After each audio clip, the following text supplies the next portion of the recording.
রাজধানীর কাকরাইলে জাতীয় পার্টির কেন্দ্রীয় কার্যালয়ের সামনে আওয়ামী লীগ বিরোধী মিছিল চলাকালীন গণ অধিকার পরিষদের নেতাকর্মীদের ওপর ইটপাটকেল নিক্ষেপ ও হামলার ঘটনা ঘটে। এ সময় গুরুতরভাবে আহত হন গণ অধিকার পরিষদের সভাপতি নুরুল হক নূর।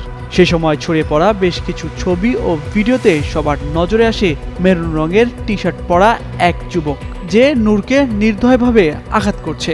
এবার সেই যুবককে নিয়ে কথা বলেছেন ডিএমপির গোয়েন্দা বিভাগের প্রধান শফিকুল ইসলাম। জানান, নূরের ওপর হামলা চালানো মেরুন রঙের পোশাক পরিহিত ওই যুবক ডিবির কেউ নয়। বিষয়টি তদন্ত করে দেখা হচ্ছে বলে জানান তিনি।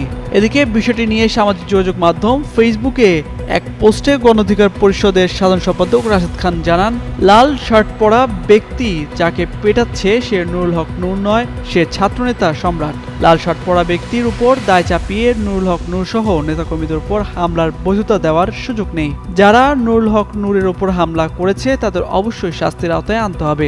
এমনকি গণ অধিকার পরিষদের কার্যালয়ে ঢুকে ভাঙচুর চালানোরও অভিযোগ তুলেন গণ অধিকার পরিষদের এই নেতা।